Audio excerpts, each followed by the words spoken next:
ಇವತ್ತು ಕಾವೇರಿ ನದಿ ನಮ್ಮೆಲ್ಲರ ಜೀವ ನದಿ. ಆ ನದಿ ಇವತ್ತು ತುಂಬಿ ಹರಿತಾ ಇದೆ.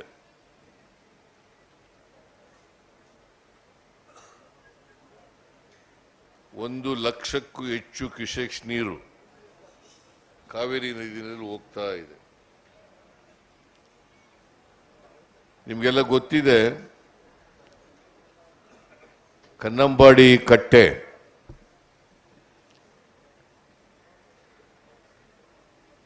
ಅದರ ಸಾಮರ್ಥ್ಯ ಇರ್ತಕ್ಕಂಥದ್ದು 49.45 ಅಡಿ ಟಿಎಂಸಿ, 49.452 ಟಿಎಂಸಿ. ಹೆಚ್ಚು ಕಡಿಮೆ ಪೂರ್ಣ ತುಂಬಿದೆ.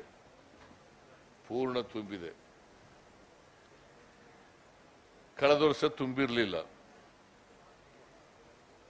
ನಾನು ಇವತ್ತು ಅತ್ಯಂತ ಸಂತೋಷದಿಂದ ನಾನು ಡಿ.ಕೆ. ಶಿವಕುಮಾರ್ ಮತ್ತು ಚಲುವರಾಯಸ್ವಾಮಿ ಎಲ್ಲ ಸಚಿವರು MLAಗಳು ಎಲ್ಲರೂ ಸೇರಿ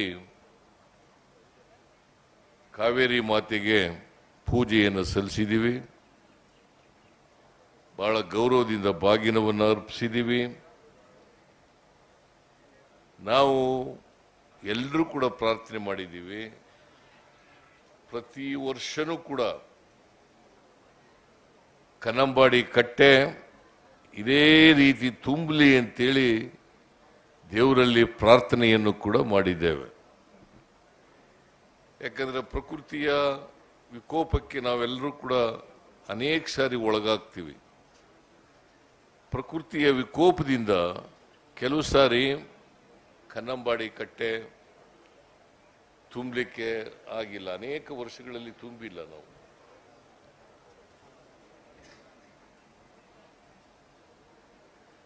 ನಾನು ಬಾಗಿನ ಅರ್ಪಿಸ್ತಾ ಇರ್ತಕ್ಕಂಥದ್ದು ಇದು 3ನೇ ಬಾರಿ. ಹಿಂದೆ 2 ಬಾರಿ ಬಾಗಿನ ಅರ್ಪಿಸಿದ್ದೇನೆ. 13, 14, 15 2 ಬಾರಿ ಅರ್ಪಿಸಿದ್ದೀನಿ. ಈಗ ಒಮ್ಮೆ ಅರ್ಪಿಸ್ತಾ ಇದ್ದೇನೆ. ಪ್ರಕೃತಿನಲ್ಲಿ ಆಗಾಗ್ಗೆ ನಾವು ಹವಾಮಾನ ವೈಪರೀತ್ಯದಿಂದಾಗಿ ಕೆಲವು ಸಾರಿ ಮಳೆ ನಮ್ಮ ನಿರೀಕ್ಷೆಯಷ್ಟು ಮಳೆ ಬಂದಿರಲ್ಲ. ಅಂಥ ಸಂದರ್ಭಗಳಲ್ಲಿ ಕನ್ನಂಬಾಡಿ ಕಟ್ಟೆನೂ ಕೂಡ ತುಂಬಲ್ಲ, ಬೇರೆ ಜಲಾಶಯಗಳು ಕೂಡ ತುಂಬಲ್ಲ. ಕ್ಯಾಚ್ಮೆಂಟ್ ಏರಿಯಾದಲ್ಲಿ ಹೆಚ್ಚು ಮಳೆ ಆದಾಗ ಮಾತ್ರ ನಮ್ಮ ಜಲಾಶಯಗಳು ತುಂಬಲಿಕ್ಕೆ ಸಾಧ್ಯ ಆಗ್ತದೆ. ಈಗ ಕನ್ನಂಬಾಡಿ ಕಟ್ಟೆನಲ್ಲಿ ಸುಮಾರು 2 ಲಕ್ಷ ಹೆಕ್ಟೇರ್ ಪ್ರದೇಶದಲ್ಲಿ ಬೆಳೆಯನ್ನು ಬೆಳೀತಾ ಇದ್ದೀವಿ. ನೀರಾವರಿ ಆಗ್ತಾ ಇದೆ. 2 ಲಕ್ಷ ಹೆಕ್ಟೇರ್ ಪ್ರದೇಶದಲ್ಲಿ ಬೆಳೆ ಬೆಳೀತೀವಿ. ಈ ಸಾರಿ ರೈತರು ಬಹಳ ಹರ್ಷದಿಂದ ಖುಷಿಯಿಂದ ಇರ್ತಕ್ಕಂಥ ವರ್ಷ. ಯಾಕಂತಂದ್ರೆ ಜುಲೈ ತಿಂಗಳಲ್ಲೇ ಈ ಸಾರಿ ನಾವು ಬಾಗಿನ ಹಬ್ಬಿಸಿದ್ದೀವಿ. ಜಲಾಶಯಗಳೆಲ್ಲ ತುಂಬಿಕೊಂಡಿದ್ದೇವೆ. ಕಬಿನಿ ತುಂಬಿಕೊಂಡಿದೆ, ಹೇಮಾವತಿ ತುಂಬಿಕೊಂಡಿದೆ, ಆರಂಗಿ ತುಂಬಿಕೊಂಡಿದೆ, KRS ತುಂಬಿಕೊಂಡಿದೆ. ಸೊ ಕಾವೇರಿ ಜಲಾಯನ ಪ್ರದೇಶದಲ್ಲಿರ್ತಕ್ಕಂಥ 4 ಡ್ಯಾಮ್ಗಳು ಕೂಡ ತುಂಬಿದ್ದಾವೆ. ಕಾವೇರಿ ಜಲಾನಯದ 4 ಜಲಾಯನ, ಈ 4 ಜಲಾಶಯಗಳಿಂದ ಸುಮಾರು 114 TMC ನೀರು ಇದೆ. 114 TMC ನೀರಿದೆ. ಈ 114 TMC ನೀರಿನಿಂದ ನಾವು ಬಳಸ್ಕೊಂಡು ಬೆಳೆಯನ್ನು ಬೆಳೀತಕ್ಕಂಥ ಪ್ರಯತ್ನವನ್ನು ಮಾಡ್ತಾ ಇದ್ದೀವಿ. ಇಲ್ಲಿ ಅನೇಕ ನಾಲೆಗಳು ಬರ್ತವೆ.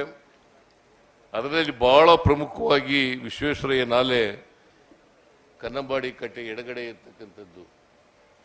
ಆ ನಾಲೆ 1932ನೇ ಇಸ್ವಿನಲ್ಲಿ ಪೂರ್ಣ ಆಯಿತು.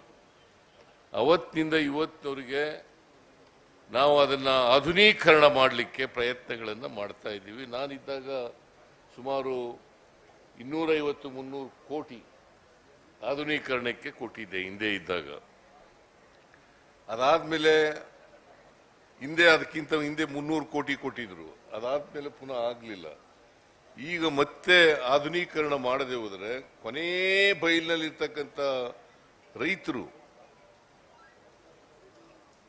ಅವರ ಜಮೀನುಗಳಿಗೆ ನೀರು ಸಿಕ್ಕದು ಕಷ್ಟ ಆಗ್ತದೆ. ಅದಕ್ಕೋಸ್ಕರ ನಮ್ಮ ಸರ್ಕಾರ ಉಳಿದಿರ್ತಕ್ಕಂಥ ನಾಲೆನಲ್ಲಿ ಆಧುನೀಕರಣ ಮಾಡಲಿಕ್ಕೆ ಪ್ರಯತ್ನವನ್ನು ನಾವು ಮಾಡ್ತೇವೆ ಅಂತಕ್ಕಂಥ ಮಾತುಗಳನ್ನ ಈ ಸಂದರ್ಭದಲ್ಲಿ ಹೇಳಲಿಕ್ಕೆ ಬಯಸ್ತಾ ಇದ್ದೇನೆ.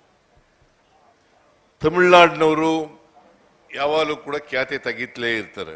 ಯಾಕಂದ್ರೆ ಅವ್ರಿಗೆ ರಾಜಕೀಯ ಲಾಭ ಪಡ್ಕೊಳ್ಳಿಕ್ಕೋಸ್ಕರವಾಗಿ ಖ್ಯಾತೆ ತೆಗಿತಾ ಇರ್ತಾರೆ. ಯಾಕಂದ್ರೆ ಕಾವೇರಿ ವಿವಾದ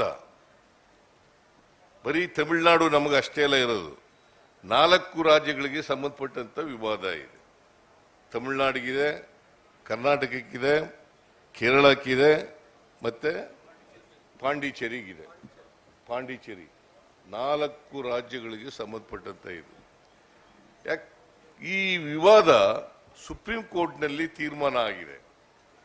ನಾವು ನಾರ್ಮಲ್ ಇಯರ್ನಲ್ಲಿ ಮಳೆ ಬಿದ್ದಂತ ಸಂದರ್ಭದಲ್ಲಿ, KRS ತುಂಬಿದಂತ ಸಂದರ್ಭದಲ್ಲಿ, ಎಲ್ಲ ಜಲಾಶಯಗಳು ಕಾವೇರಿ ಜಲಾನಯನ ಪ್ರದೇಶದಲ್ಲಿ ತುಂಬಿದಂತ ಸಂದರ್ಭದಲ್ಲಿ ನಾವು 177.25 TMC ನೀರನ್ನು ಕೊಡಬೇಕು. 177.25 TMC ಕೊಡಬೇಕು. ಇಂದಿನ ವರ್ಷ 22-23ರಲ್ಲಿ ಸುಮಾರು 665 TMC ಹೋಗ್ಬಿಟ್ಟದೆ. 665 TMC ಹೋಗಿದೆ. ಈ ವರ್ಷನೂ ಕೂಡ ಜಾಸ್ತಿ ಹೋಗ್ಲಿಕ್ಕೆ ಸಾಧ್ಯ ಇದೆ. 177.25 TMC ಗಿಂತ ಈ ವರ್ಷನೂ ಕೂಡ ಜಾಸ್ತಿ ಹೋಗ್ಲಿಕ್ಕೆ ಸಾಧ್ಯ ಇದೆ. ಈಗಾಗಲೇ 83 TMCಗೂ ಹೆಚ್ಚು ನೀರು ಹೋಗ್ಬಿಟ್ಟಿದೆ. ಯಾಕಂದ್ರೆ ಸುಪ್ರೀಂ ಕೋರ್ಟ್ನವರು ಪ್ರತಿ ತಿಂಗಳು ಇಷ್ಟಿಷ್ಟು ನೀರು ಬಿಡಬೇಕು ಅಂತ ಹೇಳಿದ್ದಾರೆ. ಅಷ್ಟು ನೀರನ್ನ ನಾರ್ಮಲ್ ಇಯರ್ನಲ್ಲಿ ಬಿಡಬೇಕು. ಡಿಫಿಸಿಟ್ ಆದರೆ ಅಷ್ಟು ನೀರನ್ನು ಕೊಡಲಿಕ್ಕೆ ಸಾಧ್ಯ ಆಗೋದಿಲ್ಲ. ಸಂಕಷ್ಟದ ವರ್ಷದಲ್ಲಿ ಅಷ್ಟು ನೀರನ್ನು ಕೊಡಲಿಕ್ಕೆ ಸಾಧ್ಯ ಆಗಲ್ಲ. ನಾವು ಈ ವರ್ಷ ಹೆಚ್ಚು ನೀರನ್ನು ಕೊಡ್ತೀವಿ.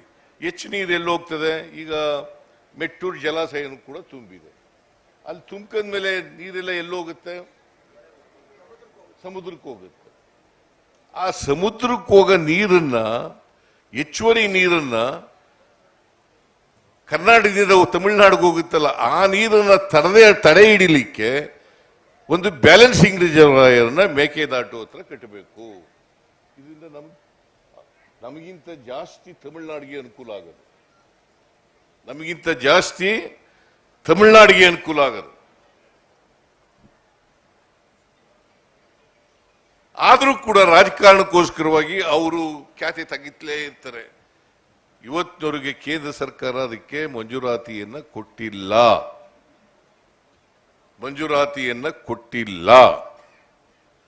ನಾವೇನಾದ್ರೂ ಅದಕ್ಕೆ ಮಂಜೂರಾತಿ ಕೊಡ್ರಿ, ಕೇಂದ್ರ ಸರ್ಕಾರ ಕೊಟ್ಟಿಲ್ಲ ಅಂತ ಹೇಳಿದ್ರೆ ನಮ್ಮ ವಿರೋಧ ಪಕ್ಷದವರು ಅದಕ್ಕೆ ವಿರುದ್ಧ ಮಾಡ್ತಕ್ಕಂಥದ್ದನ್ನ ಮಾಡ್ತಾರೆ.